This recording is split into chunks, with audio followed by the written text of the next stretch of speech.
हम सुबह से ये कह रहे हैं, टैगलाइन है कि ये चुनाव बहुत कुछ कहेगा या बहुत कुछ कहता है।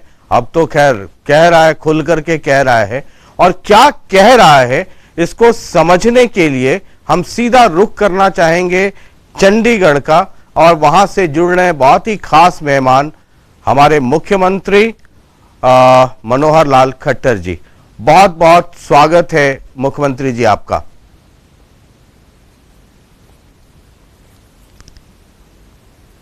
आवाज मिल पा रही है सर आपको? आवाज मिल पा रही है क्या जी? एक बार फिर संपर्क करने की कोशिश कर रहे हैं, शायद उसमें तकनीकी कोई बाधा है, आवाज उन तक नहीं पहुंच पा रही है और शायद फोन लाइन में डिस्टर्बेंस है, लेकिन हम उन्हें तुरंत फिर कनेक्ट करने की कोशिश कर रहे हैं। और सुबह से हम आपको बता रहे हैं कि इन चुनावों का मतलब क्या है, और नगर परिषद और नगर पालिका इन दोनों के लिए चुनाव हुए। 18 सीटें हैं नगर परिषद में, जिनमें बीजेपी प्लस यानी गठबंधन को 11 सीटें या तो जीत गई हैं या बढ़त है। आईएनएलडी 1 सीट जीती है और 6 सीटों पे कब्जा हुआ है अन्य का, और आपका खाता नहीं खुला है। नगर पालिका की अगर बात करें तो कुल 28 सीटों पे नगर पालिका के लिए चुनाव हुए, जिसपे बीजेपी गठबंधन 15 सीटों पे कामयाबी मिली है, आईएनएलडी 1, आम आदमी पार्टी 1 और अन्य 11। और सीधा रुख करेंगे हम चंडीगढ़ का, मुख्यमंत्री मनोहर लाल खट्टर जी जुड़ रहे। बहुत बहुत स्वागत है खट्टर साहब आपका। धन्यवाद शशि जी। जी, अब मैं तो बैठा हूं दिल्ली में, आप चंडीगढ़ में हैं। अगर वहां रहता तो कहता मोतीचूर के लड्डू खिलाइए। एक दफा फिर पालिका और परिषद दोनों में झंडे गड़ गए बीजेपी के। दिल्ली दूर नहीं है शशि जी, हम मान के चलते हैं आप और हम दोनों चंडीगढ़ बैठे हैं। नहीं, ठीक है। ये हम आज सुबह से कह रहे हैं कि ये चुनाव बहुत कुछ कहता है। अगर बहुत कुछ कहता है तो अगर आपसे समझना चाहें, है तो ये नगर पालिका और नगर परिषद, लेकिन एक कह सकते हैं कि सेमी अर्बन इलाका है और एक बड़ी संख्या है मतदाताओं की। और जब से दूसरे टर्म में गठबंधन की सरकार आई है, एलनाबाद एक बाई इलेक्शन को छोड़ दें अगर, तो शायद ये एक ऐसा चुनाव है जिसमें एक larger section of society voter vote दे रहे हैं। इन आंकड़ों को, जहां पर कि नगर परिषद में 18 में 11 सीटों पे गठबंधन जीत गई है या एक आध दो पे बढ़त है, वो ऑलमोस्ट जीती हुई है, और नगर पालिका में 28 में 15 पे बीजेपी गठबंधन का झंडा बुलंद हो रहा है। ये क्या कहते हैं आंकड़े, कैसे इसको आप समझते हैं, कैसे देखते हैं?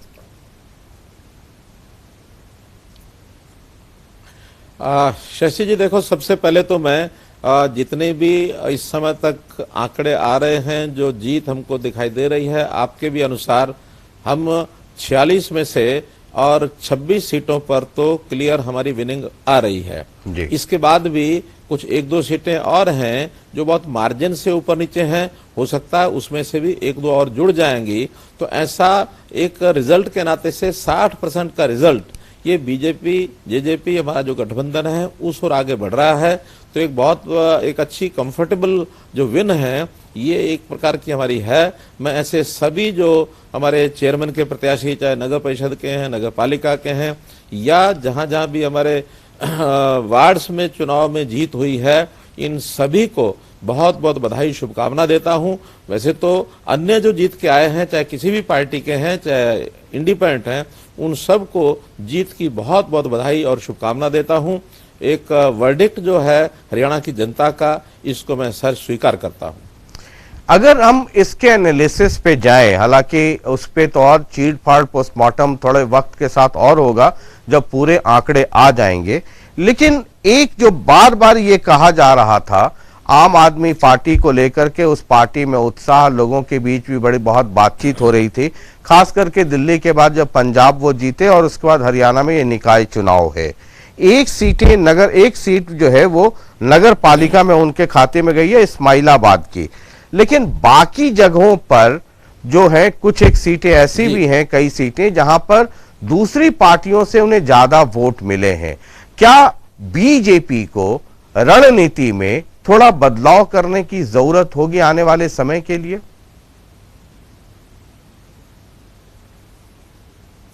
देखिए, क्योंकि लोकतंत्र है, लोकतंत्र में हर किसी को, चाहे वो पार्टी हो चाहे इंडिविजुअल हो, उनको अपने यहाँ चुनाव लड़ने के लिए, प्रचार करने के लिए और जनता के पास जाकर के मैंडेट मांगने का पूरा अधिकार होता है। उसमें कहीं कोई आपत्ति नहीं है।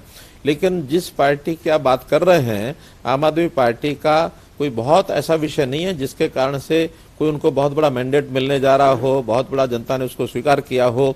एक नगर पालिका, वो भी इस्माइलाबाद है, जिसमें बहुत थोड़े से मार्जिन से, और मैं कहता हूँ नगर पालिकाओं में पहली बार वो नगर पालिका बनी है, सबसे छोटी नगर पालिका है इन सारे चुनाव वाले क्षेत्रों में। उसमें अगर 50-40 वोट से वो जीते भी हैं तो कोई बहुत बड़ा विषय नहीं है। यूं तो इंडिपेंडेंट भी बहुत जीत रहे हैं। आखिर जो इंडिपेंडेंट होते हैं, जो किसी पार्टी के साथ नहीं जुड़े होते, उनका भी अपना मैंडेट का उनको लाभ मिलता है। तो कोई एक कैंडिडेट किसी एक पार्टी का अगर जीत भी गया है तो ऐसा भी मान के चल सकते हैं कि इंडिपेंडेंट अगर वो कैंडिडेट जीतता खड़ा होता तब भी जीत सकता था। तो इसलिए किसी ऐसे कैंडिडेट का जिसका अपना प्रभाव है, उसको कोई पार्टी अगर टिकट दे के जिता के लाती है तो उस पार्टी के खाते में उसको नहीं हम गिनते हैं। इसलिए कोई किसी प्रकार की रणनीति का बदलने का कोई अवसर नहीं है, ना कोई इसका अर्थ है। हम अपने बलबूते पर, अपनी उपलब्धियों के आधार पर, जो लगातार 8 साल से केंद्र की सरकार चल रही है, 8 साल से लगभग हरियाणा की सरकार भी चल रही है, इन सब की उपलब्धियों पर अपनी विचारधारा के हिसाब से जनता के पास जाते हैं। हमारा एक नेटवर्क है पूरा बना हुआ प्रदेश के अंदर। सबसे बड़ी पार्टी के रूप में आज हम हरियाणा में भी स्थापित हुए हैं, देश में भी स्थापित हैं। इसलिए हम तो सहज तरीके से अपने काम को आगे बढ़ाते हुए चल रहे हैं। हमें किसी विशेष रणनीति की बनाने की बहुत बड़ी आवश्यकता नहीं है। ठीक है, ये एक बीजेपी और जेजेपी के बीच गठबंधन हुआ। शुरू में जो स्टेट कार्यकारिणी है, राज्य कार्यकारिणी है, या जो स्टेट लीडरशिप है हरियाणा की, उन्हें यह लगा कि जेजेपी के साथ गठबंधन करके चुनाव लड़ने का कोई बहुत ज्यादा फायदा नहीं है, क्योंकि ये शहरी इलाके हैं और शहरी इलाकों पे मूलतः बीजेपी का ज्यादा दबदबा रहा है कंपेयर टू अलायंस पार्टनर जो जेजेपी है। लेकिन बाद में फिर जेजेपी के साथ अलायंस हो गया। अब इसका रिजल्ट ये हुआ कि जेजेपी ने कई सीटों पे अपने कैंडिडेट उतार दिए। क्या ये जो उगाह पोह की स्थिति या confusion, state of confusion create हुआ, उसमें 2-4 सीटों का आपको नुकसान भी हुआ?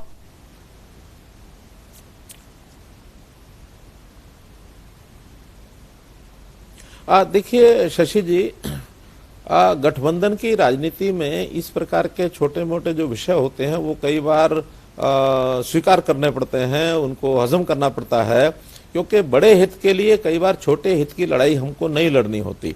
हम जानते हैं कि ये गठबंधन हम बहुत पहले से, जब चौधरी ओम प्रकाश जी चौटाला थे या चौधरी देवीलाल जी थे, उनके साथ भी हमारा गठबंधन ऐसे होता था। और एक धारणा पहले से भी बनी हुई है कि शहरों में इस परिवार का, इन पार्टियों का कोई बहुत बड़ा असर नहीं है। पहले भी नहीं था, आज भी उतना ज्यादा नहीं है। और शायद मुझे लगता है कि हमारी कार्यसमिति में उसी बात को रख करके कार्यकर्ताओं ने जो सुझाव दिए थे, जो प्रारंभिक एक विचार बना था, इस बात को देख के बना था। लेकिन बाद में यह विचार हुआ कि नहीं, हमको बड़े हित के लिए छोटे इन विषयों पर ध्यान नहीं देना और अपने गठबंधन को बराबर लेकर के हम चलेंगे। हम चल भी रहे हैं, आगे भी चलेंगे। और इसका एक परिणाम भी आपने देखा होगा कि अगर उस गठबंधन के नाते से हम साथ चले तो एक बहुत बड़ी जीत वो छोटी नगर पालिका और नगर परिषद से जुड़ी हुई नहीं है, देश की पार्लियामेंट से जुड़ी हुई है, राज्यसभा से जुड़ी हुई है। यानी जिसमें हमारे आंकड़े 2 सीटों को जीतने के नहीं थे, फिर भी गठबंधन ने मिल करके हमने वो दोनों सीटें जीत ली। तो वो जो विशेष तौर पर ऐसे गठबंधन के समय कई बार जो दूरियां बनने के विषय आ जाते हैं, उसका नुकसान भी कहीं हो सकता है। तो हमने इस बात को स्वीकार कर लिया, हम इकट्ठे चलेंगे, चाहे हम नगर पालिका नगर परिषद का चुनाव हो, चाहे हमारा राज्यसभा का मामला था। और अब और 2 दिन के अंदर अंदर अभी लोकसभा के राष्ट्रपति के नाते से उनके चुनाव का भी अब नामांकन होने वाले हैं। कल और परसों में ये नामांकन हो जाएंगे। एनडीए ने अपने कैंडिडेट को घोषित कर दिया है। तो हम अपने जितने भी साथी हैं, अब उन सबको बड़े हित को ध्यान में रखते हुए साथ लेकर के चलेंगे। छोटे विषयों पर हम ध्यान नहीं देंगे। कुछ सीटों का जब ये पोस्टमार्टम हम कह रहे हैं और जब ये कह रहे हैं कि ये चुनाव बहुत कुछ कहता है, तो जब बहुत कुछ कहता है तो एक ये पहलू ये भी है कि मेवात में 3 सीटों पे आपके चुनाव हुए पालिका परिषद के।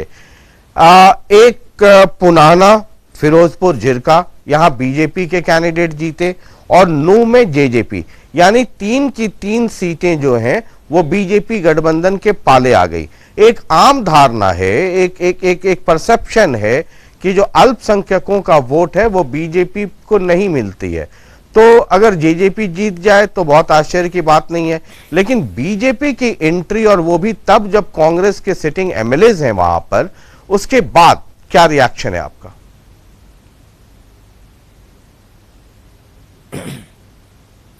देखिए, इसको केवल हम नूह जिले तक सीमित न करें।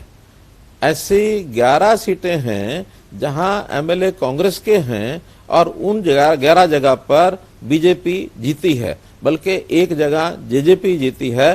तो इस नाते से ये 12-13 सीटें ऐसी बनती हैं जहां विधायक तो कांग्रेस के हैं, लेकिन वहां बीजेपी के, जेजेपी के जो लोग वो जीत करके आए हैं। इसलिए आज माइनॉरिटी मेजोरिटी का विषय नहीं है, आज विषय विचारधारा का है कि विचारधारा के नाते कांग्रेस को भले ही उस समय कुछ विधायक मिले होंगे, लेकिन आज उनको भी नकार रहे हैं वहां के स्थानीय लोग। इसलिए कांग्रेस का चाहे केंद्रीय स्तर के ऊपर उनका सब सिस्टम यानी खराब हुआ है, ऐसे ही प्रदेश स्तर पर भी उनके सारे विषय आप समझ चुके हैं कि किस प्रकार उनकी पार्टी के अंदर उनकी दुर्गति हो रही है, किस प्रकार से जनता उनको छोड़ रही है। ये विषय वैचारिक दृष्टि से अगर देखेंगे तो ज्यादा अच्छा है। माइनॉरिटी और मेजोरिटी के हिसाब से हमको इसको नहीं देखना चाहिए। न केवल मेवात में बल्कि लगभग 10 सीटें और भी हैं जहां कांग्रेस की विधायक होते हुए भारतीय जनता पार्टी और जेजेपी के हमारे कैंडिडेट जीत करके आ रहे हैं। आपको तो पता है सर, जब मैं बैठता हूं तो प्रॉपर रिसर्च करके बैठता हूं। कल ही मैंने एक लिस्ट बना ली थी कि कांग्रेस तो अपने वो सिंबल पे लड़ नहीं रही है, लेकिन तकरीबन सभी जगहों पर कांग्रेस समर्थित उम्मीदवार हैं।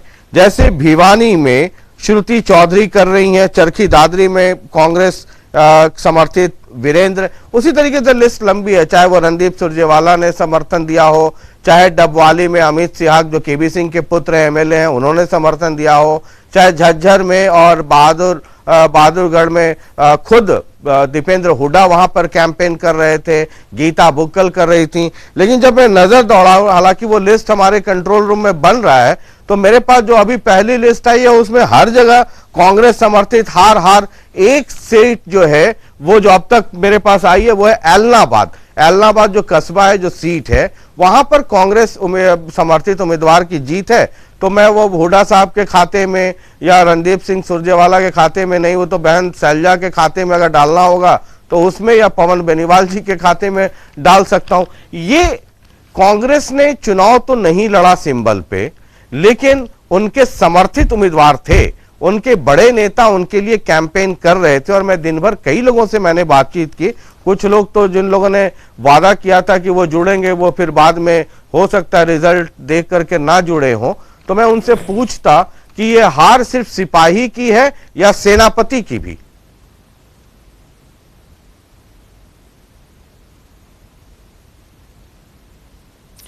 देखिए शशि जी, पहली बात तो यह है कि राजनीतिक क्षेत्र में जब कोई पॉलिटिकल पार्टी, और खास करके वो पार्टी जिसने देश में 55 साल से ऊपर राज किया हो, कभी देश की इकलौती ऐसी शासन करने वाली पार्टी रही हो, वर्षों तक उसका किसी ने मुकाबला नहीं किया, और बाद में धीरे धीरे आज उसकी स्थिति ये बन गई कि मैदान छोड़ना, रण छोड़ दास जिसको कहते हैं, इस प्रकार की भूमिका निभाना, यानी चुनाव से भाग जाना, प्लान करना, ये उनकी रणनीति बन गई है क्या?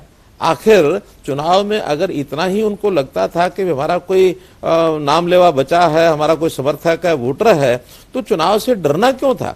जब वो पहले कहते रहे कि हम सिंबल पर लड़ेंगे, फिर बाद में आया कि हम बाद में फैसला करेंगे, और आखिर में फैसले का जब समय आया तो उस समय भाग जाएंगे कि नहीं हम सिंबल पर नहीं लड़ेंगे। क्योंकि इस बार पहले की तरह नगरपालिका, नगर परिषद के चुनाव नहीं थे। पहले तो एक एक वार्ड का चुनाव होता था, वार्डों में पार्षद बनते थे, बाद में पार्षद मिलकर के अपने चेयरमैन चुनते थे। ये पहली बार नगरीय इकाइयों में ऐसा है कि बड़ी कंस्टिट्यूएंसी चेयरमैन की डायरेक्ट चुनाव, और डायरेक्ट चुनाव में भी 1-1 लाख तक के भी चुनाव थे। आखिर कोई नगर परिषद जितने भी हैं 1 लाख से ऊपर के चुनाव हैं।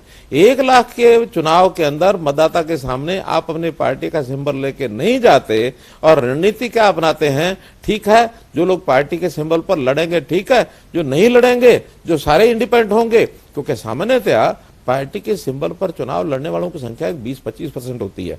70%, 80% लोग होते हैं वो इंडिपेंडेंट चुनाव लड़ते हैं। अब इन्होंने 70-80% पर हाथ रख लिया कि जो जीतेगा सो हमारा, और उनमें कहेंगे कि हाँ ये कांग्रेस का समर्थन था। तो इस प्रकार का ये सब समझते हैं, पार्टियां भी समझती हैं, लोग भी समझते हैं, इंडिपेंडेंट भी समझते हैं। लेकिन इनको एक गलतफहमी और नहीं रखनी चाहिए कि जो इंडिपेंडेंट जीत करके आए हैं ये इनकी तरफ जाएंगे, ये इनको भूल जाना चाहिए।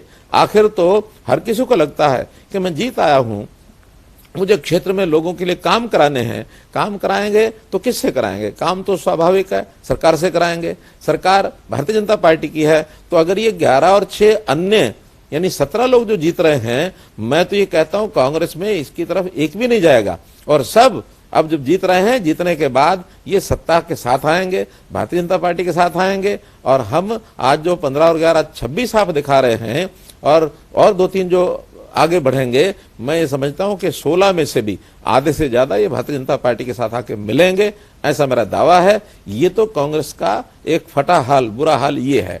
जहां तक एलनाबाद की बात है, एलनाबाद में आखिर अभी बाई इलेक्शन हुआ है कुछ महीने पहले, तो वहां के विधायक, उस विधायक को कहीं फर्स्ट सेकंड पर तो आ ही जाना चाहिए था। अब वो फर्स्ट सेकंड पर भी नहीं आए। क्यों नहीं आए? अगर कहीं फर्स्ट सेकंड की लड़ाई वो लड़ते और कांग्रेस भी लड़ते तो भारतीय जनता पार्टी का कैंडिडेट वहां जीतने ही वाला था।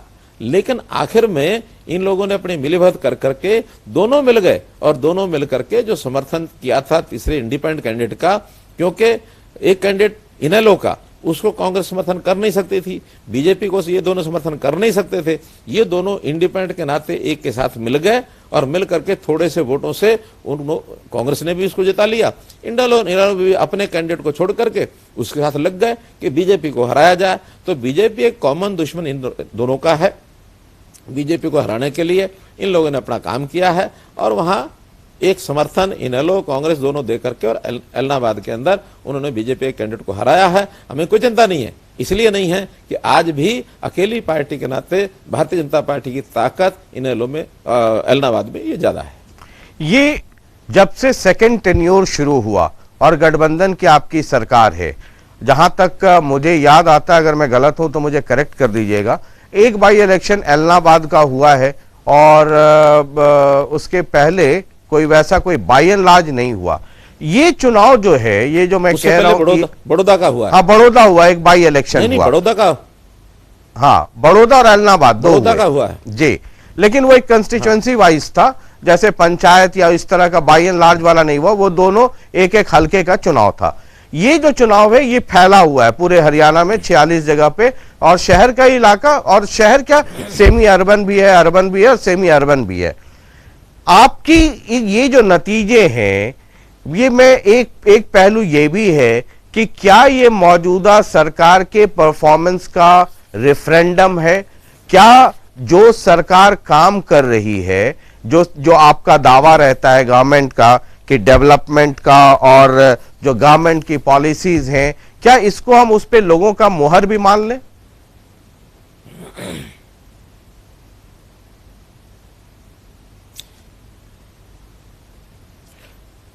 देखिए, मैं ये तो नहीं कहता एकदम कि भाई जो नगर पालिका या नगर परिषद के जो चुनाव हुए हैं वो सारी की सारी मोहर हर किसी चुनाव के लिए एक जैसी होती है, ऐसा नहीं है। लेकिन हर किसी चुनाव का अगले चुनाव पर एक प्रभाव जरूर पड़ता है। अगर अभी ये चुनाव हुए हैं इसका लाभ हमको आगे लोकसभा के चुनाव में होगा, लोकसभा के चुनाव के बाद उसका लाभ विधानसभा में होगा, या बीच में अभी पंचायतों के चुनाव आए हैं, उन पंचायतों के चुनाव पर भी उसका एक लाभ हमको मिलने वाला है। पिछले 8 साल से जब भी जो चुनाव हुए हैं उसका हर एक का आज आगे जाकर के हमको लाभ मिला है। जहां तक बड़ौदा का चुनाव और एलनाबाद का चुनाव है, अब उसमें हम हारे हैं, ये तो ठीक है, नंबर गेम में हम हारे हैं, लेकिन हम उसमें आगे बढ़े हैं। बड़ौदा में उससे जो पिछला चुनाव हमारा हुआ था उसे हम आगे बढ़े हैं, कभी हम जीते नहीं हैं वहां बड़ौदा में। एलनाबाद में इससे पहले जो विधानसभा का चुनाव था उसको लेकर के इस बाई इलेक्शन में आगे बढ़े हैं, हम पीछे नहीं हटे हैं। लगातार जो हमारी सीटें हैं वो इम्प्रूव हम कर रहे हैं, हारी हैं वो भी इम्प्रूव कर रही हैं, कुछ हारी हुई जीत भी रहे हैं, और जीतना मानो किसी कारण से विधानसभा में लूज किए हैं तो आज हम उनमें जिनमें जीते हैं 11 सीटें ऐसी हैं।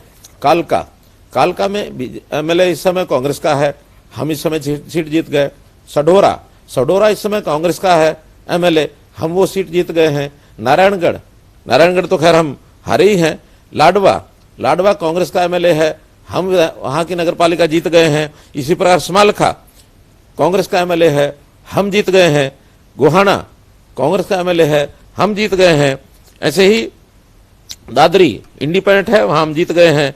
और इसके बाद बात करूं पुराना और नू और फिरोजपुर झिरका की बात आपने कही है। ऐसे ही महेंद्रगढ़ में एमएलए कांग्रेस का है, हम जीत गए हैं। तो इस प्रकार से 11 ऐसे स्थान हैं जहां विधायक कांग्रेस के हैं और बीजेपी जीती है।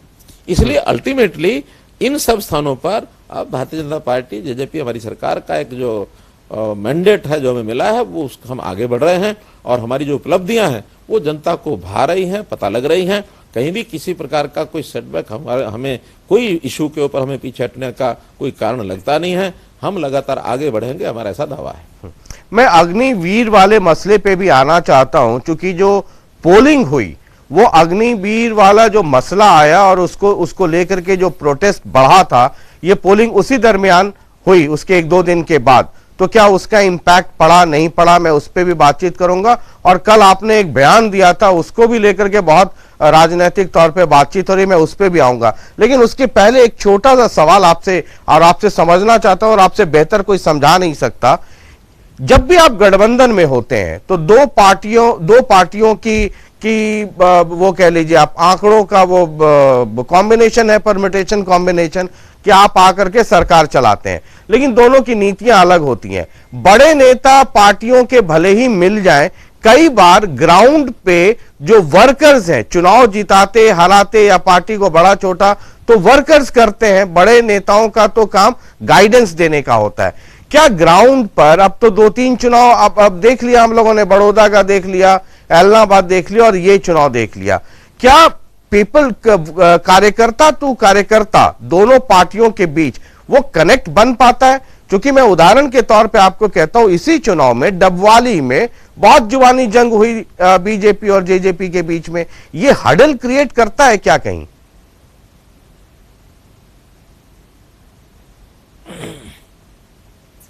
देखिए, आपकी बात एकदम, मैं अगर ठीक इस संदर्भ पे सोचूं तो ये सब परिस्थितियां सब स्थानों पर एक जैसी नहीं रहती हैं। क्योंकि अगर हम लोकल ये जो सेल्फ गवर्नमेंट के जो चुनाव होते हैं इसको दूसरे ढंग से देखना पड़ेगा।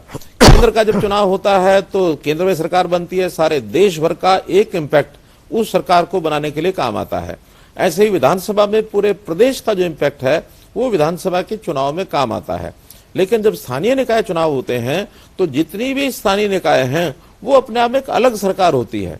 अलग एक सरकार के नाते से वहां लोग विचार करते हैं कि हमें इस नगर पालिका में किसकी सरकार बननी चाहिए, कौन इसका हेड बनना चाहिए, नगर परिषद में कौन होना चाहिए, सरपंच कौन होना चाहिए, जिला परिषद का चेयरमैन कौन होना चाहिए। वो अपने आप एक इंडिपेंडेंट सरकार होती है। और इंडिपेंडेंट सरकार जब होती है तो स्थानीय चुनाव जो होते हैं वो भाईचारे के भी चुनाव बन जाते हैं। छोटे छोटे वार्ड होते हैं, छोटे छोटे परिषदें और नगर पालिकाएं हैं, तो कई बार वो भाईचारा, वो रिश्तेदारी, वो मित्रता, वो कैंडिडेट का व्यवहार, क्योंकि कैंडिडेट का भी व्यवहार एक नगर अथवा एक छोटे स्थान के हिसाब से ही आंका जाता है। तो इससे पार्टियों का और लोकल फैक्टर्स का एक मिला जुला एक असर होता है। तो मिले जुले चुनाव में, मिले जुले इस असर में कहीं तो हमारे कार्यकर्ता बहुत डट करके एक साथ खड़े होते हैं, कभी कभी आपस में छोटी मोटी टकराव की बातें भी आती हैं। हमारा समझाने का विषय रहता है, हम उनको समझाते हैं, समझाने के बाद बहुत बार इकट्ठे हो भी जाते हैं, बहुत बार नहीं भी होते हैं। कुछ व्यक्तिगत पिछली जो कई बार खुन्नस होती है कई चुनाव की किसी और कारण की, वो प्रभावी रहती है। तो हम इनको किसी एक पैरामीटर पर, एक मापदंड पर सब चीजों को नाप नहीं सकते, क्योंकि हमने लगातार अपने सिस्टम को आगे भी बढ़ाना है, आगे काम भी करना है। इसलिए अलग अलग स्थानों पर अलग अलग व्यवहार आपको देखने को मिला है, फिर भी हमने ज्यादातर चीजें संभाल ली हैं। और ज्यादा संभालने के बाद एक अच्छे परिणाम के साथ अधिकांश स्थानों के ऊपर भारतीय जनता पार्टी के जो कैंडिडेट चुनाव जीत करके आए हैं, या जहां जहां जेजेपी की जीत करके आए हैं उनके नेतृत्व में वो स्थानीय सरकारें चलेंगी और जनता का जिसको कहना चाहिए पूरा जो हमारे वायदे हैं, हमारा जो कहीं कहीं हमने अपने पैम्पलेट भी निकाले हैं अपने मैनिफेस्टो के नाते, उसके हिसाब से हम स्थानीय निकायों को पूरी सहायता करेंगे और काम कराएंगे ताकि जनता को उसका लाभ मिल सके। अग्निवीर ये जो मूवमेंट शुरू हुआ उसके 1-2 दिन के बाद ही ये पोलिंग थी, आपका क्या मानना है, उसका असर कुछ पड़ा क्या इस चुनाव पे? क्या बीजेपी के नंबर्स कुछ बढ़ सकते थे या गठबंधन के नंबर्स बढ़ सकते थे अगर ये अग्निवीर प्रोटेस्ट अगर नहीं होता उस वक्त? तो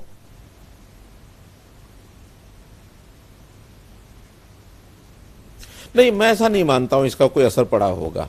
पहली बात तो यह है कि अग्निवीर की घोषणा 14 तारीख को हुई, कुछ 1-2 दिन लोगों को समझने में लग गया, जो समझना चाहते थे वो तो समझ करके और तब आगे बढ़े।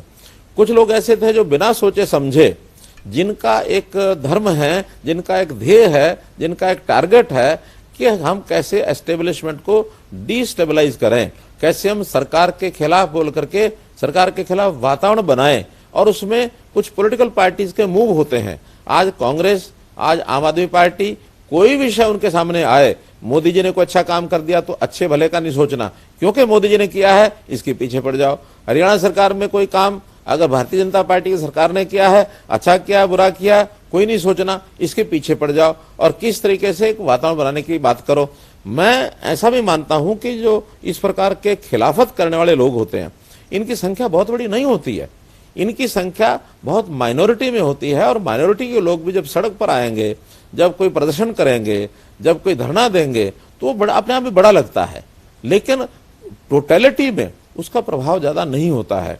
और फिर जैसे ही 2 दिन के बाद 3 दिन के बाद ये जो अग्निवीर का विषय, यानी सेना के प्रमुख ने, सेना के अधिकारियों ने, इवन हमारे जो सुरक्षा सलाहकार हैं उन्होंने और बड़े नेताओं ने, सबने जब उसके ऊपर एक विचार करने के लिए सारा विषय सामने रखा, बहुत लोगों को ध्यान में आया कि ये तो वैसे ही बिना किसी मतलब के और बिना किसी कारण के इसका विरोध कर रहे हैं। और खास करके जो हमारा युवा है जिसके लिए योजना है, यानी 17.5 साल से और 21 साल तक, उसकी कोई मैच्योरिटी इतनी ज्यादा नहीं होती कि क्या ठीक है क्या गलत है। आखिर तो ये 4 साल के लिए इन अग्निवीरों को उनकी एक ट्रेनिंग हो, उनका जज्बात जो है वो देश के प्रति एक उनके जज्बात जो है देशभक्ति के बने, अनुशासन उसमें आए, अच्छे नागरिक के नाते वो आगे बढ़ें, इस नाते से योजना शुरू की गई। हाँ, उसमें से कुछ लोग जो आर्मी में आगे कंटिन्यू करना चाहते हैं उनकी ऑप्शंस ली गई और ऑप्शन ली जाएगी, उसमें से 25% मार्क यानी अब्जॉर्व भी किए जाएंगे। 75% नागरिक के नाते से अच्छा नागरिक बनकर के अपने अपने कामों में लगेंगे। उनके लिए पैसे का भी अरेंज हो जाएगा। 4 साल में कम से कम एक 20-30 लाख रुपया जो उनको सहायता दी जा रही है उसमें से कुछ बचा करके अपना उपयोग करेंगे, पढ़ाई करेंगे, कंपटीशन में आकर के अपने कॉम्पिटिटिव काम के लिए आगे बढ़ेंगे, सरकारी नौकरियों में आएंगे। और वो बहुत बड़ी संख्या नहीं है, जैसे आपने कहा कि मैंने एक स्टेटमेंट 2 दिन बाद पहले आपने स्टेटमेंट दिया था कि जो अग्निवीर आएंगे 4 साल के बाद उनके लिए गारंटी देता हूं हरियाणा में, उस आपने ये स्टेटमेंट दिया, बड़ा बोल्ड और बड़ा स्टेटमेंट है कि जो आएंगे 4 साल के बाद हरियाणा सरकार गारंटी देती है उसकी।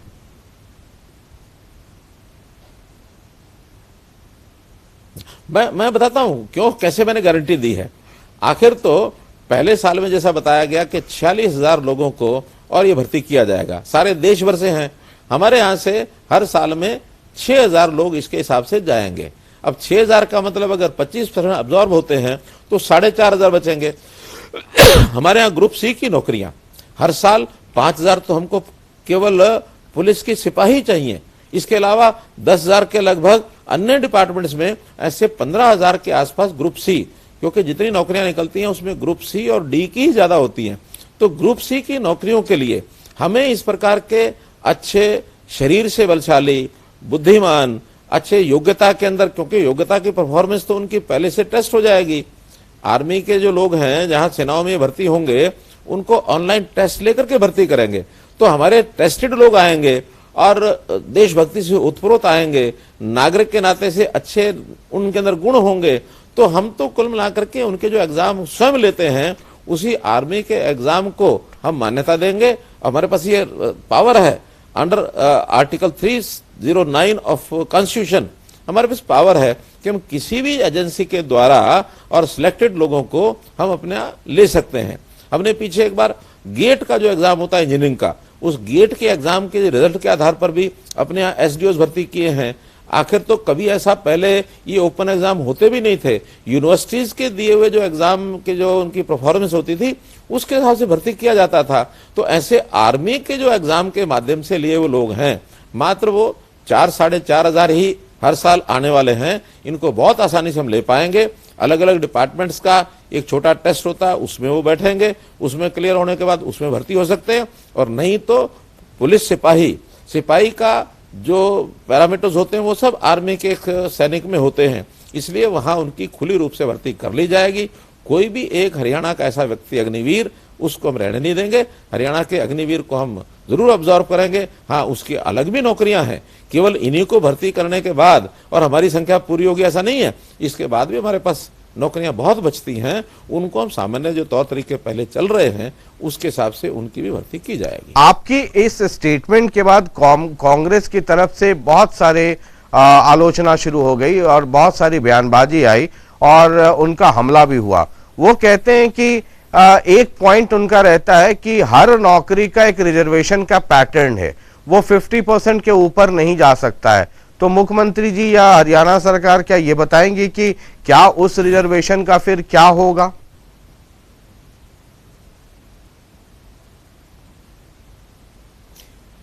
देखिए, इसमें कोई रिजर्वेशन की आवश्यकता नहीं है। आखिर इस भर्ती में भी समाज के हर वर्ग के लोग उसमें होंगे। उसमें एससीज भी होंगे, उसमें बीसीज भी होंगे, उसमें जनरल क्लास के भी होंगे। वो सब के सब अपने अपनी कैटेगरी के हिसाब से उसके अंदर शामिल होंगे। अगर वो मार्क्स उनके अच्छे आएंगे ओपन के अंदर आ जाएंगे, मार्क्स अच्छे किसी कारण से नहीं आएंगे तो वो रिजर्वेशन में आएंगे। इनकी अलग कैटेगरी हमने नहीं बनानी है, वो तो उनकी पहले से बनी हुई है। इसलिए अपनी अपनी कैटेगरी के हिसाब से जो नियम पहले बने हुए हैं, मेरिटोरियस जो होंगे, एक एग्जाम तो उनका होना ही है, उस एक एग्जाम के मेरिटोरियस के अंदर वो जनरल में अगर आ जाते हैं तो जनरल में रहेंगे। अगर वो जनरल में नहीं आ सकते हैं तो उसमें क्या नाम रिजर्वेशन में आएंगे। और किसी कारण से वहां रह जाते हैं तो पुलिस की नौकरी हमने ओपन की हुई है, उसके अंदर वो सारे के सारे खप जाएंगे। 15,000 में से 4,500 हैं, तो ये कहीं भी आरक्षण के दायरे से बाहर नहीं, जो सिस्टम पहले से बना हुआ उसके अंदर ही उनको जोड़ा जाएगा। आपके कांग्रेस के जो आपको पता है बेइंतहा इश्क तो अपने अंदर से ज्यादा दूसरी जगह होता है। कांग्रेस वाले कह रहे हैं कि खट्टर साहब ने कह तो दिया कि हम गारंटी देते हैं। 4 साल के बाद खट्टर साहब चुनाव होने वाला है हरियाणा में, लोकसभा होगा, फिर विधानसभा होगा। खट्टर साहब अगली बार रहेंगे कि नहीं रहेंगे, कहते हैं कि उसकी गारंटी है कि खट्टर साहब कह रहे हैं अगर है तो आप लिख करके अभी कुछ वैसा फॉर्मूला बना दें।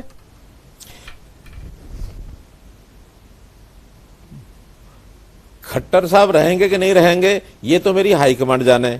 हाईकमांड को निर्णय करना होता है, लेकिन भारतीय जनता पार्टी जरूर रहेगी। भारतीय जनता पार्टी तो आने वाले कम से कम 2034 तक तो ये चिंता करें नहीं, 34 के बाद का विचार करें। 34 के बाद इनकी नई पीढ़ी कैसी आती है कैसी नहीं। वर्तमान पीढ़ी पर तो हमें, कांग्रेस की पीढ़ी पर तो पूरा यकीन है कि ये तो आने वाले नहीं है और इनको आने के लिए अपने ही रोक लेंगे इनको, और अपने आप ही जब रुक जाएंगे इन्हीं के लोग इनको रोक लेंगे, आगे आने की जरूरत नहीं है। केंद्र में भी एक ऐसे शख्स इनके नेता के रूप में बैठे हैं, जब तक वो वहां बैठे हैं मोदी जी को हिलाने वाला कोई नहीं है। इसलिए 10 साल के बाद जब नई पीढ़ी इनकी आएगी तो उसमें से कांग्रेस आएगी कि नहीं आएगी उसके बाद ये विचार करें। इसलिए हमने तो अभी अगले 4 साल का विषय रखा है। भारतीय जनता पार्टी की सरकार निश्चित रूप से अगली साल आएगी और जो मनोहर लाल कह रहा है उसकी कमिटमेंट वो भी करेंगे। और मैं अपने जाने से पहले इस प्रकार के, जाना तो खैर क्यों है, भारतीय जनता पार्टी की सरकार रहनी है, इसलिए उससे पहले इसी सेशन में, इसी हमारा जो कार्यकाल है इसके अंदर यानी 2024 से पहले हम ऐसा प्रावधान बनाएंगे कि ये अग्निवीर 4 साल के बाद इनको निश्चित रूप से भर्ती की जाएगी। तो ये मतलब आप जो कह रहे हैं उधर राहुल गांधी और तमाम तरह की चीजें, ये उधर एक खेमे में कुलदीप बिश्नोई भी हैं, तो अग्निवीर वाला तो मुझे लगता है कि मेरा तो काम है जो अपोजिशन या जो दूसरे लोग जो पूछते हैं वो सवाल आपके पास रख दूं, आपका जवाब जाएगा, बाकी तो तय जनता जनार्दन को करना है। जनता जनार्दन है लोकतंत्र में। ये कुलदीप बिश्नोई भी बहुत आपसे मिलते हैं।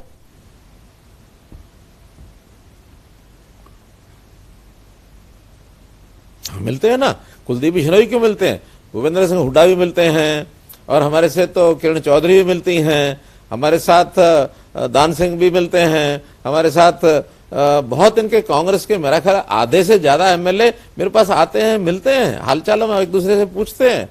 तो ये हालचाल पूछने में एक सामाजिक भी दायित्व होता है, राजनीति की बातें भी होती रहती हैं, इसलिए ये संभावनाएं बहुत हमेशा हमेशा खुली रहती हैं। किस प्रकार से क्या होगा आने वाले समय पता लगेगा। ये 2-3 नाम आपने स्पॉन्टेनियसली ले लिया था या दिमाग में कुछ चल रहा था? आपने कहा कुलदीप भी मिलते हैं, हुड्डा भी मिलते हैं, फिर किरण चौधरी भी, उसके बाद फिर कुछ नाम आपने जोड़ दिया। तो ये स्पॉन्टेनियस आया था या? मैं कांग्रेस के एमएलए के सबके नाम जानता हूं, इसलिए कालका से लेकर के और महेंद्रगढ़ तक इनके सारे नाम, फिरोजपुर झिरका तक सभी नाम गिना सकता हूं, इसलिए इन नामों को गिनाने में मुझे दिक्कत कठिनाई नहीं है। इसलिए सब लोग मिलते जुलते रहते हैं, राजनीति संभावनाओं का खेल है। आइए आगे क्या क्या संभावनाएं हैं देखते हैं। तो कुलदीप बिश्नोई की ज्वाइनिंग हो जाएगी क्या? मतलब आपसे बेहतर कौन जानता है?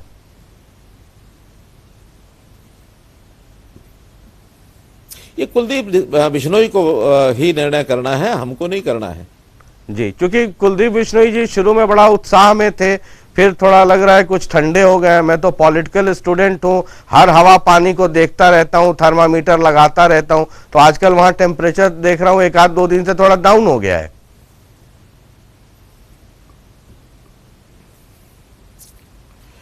अपने टेम्परेचर को संभाल के रखिए, उस टेम्परेचर की क्वालिटी जरा बढ़िया करनी पड़ेगी आपको। अच्छा, मतलब मैं तो दूसरों का टेम्परेचर नोट करता हूं। चलिए एक आखिरी सवाल, ये जो नतीजे आए हैं, क्या ये माना जाए कि सरकार के विकास पर यह जनता की मुहर है?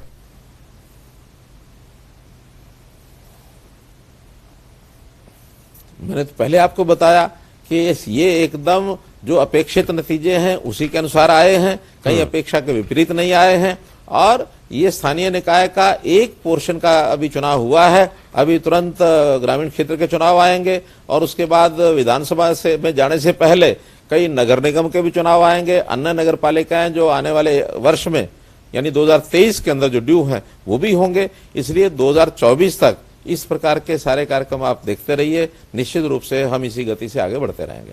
बहुत बहुत शुक्रिया मुख्यमंत्री जी, बातचीत करने के लिए और समय निकालने के लिए आपका बहुत बहुत शुक्रिया।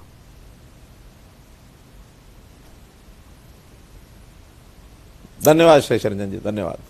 Thank you.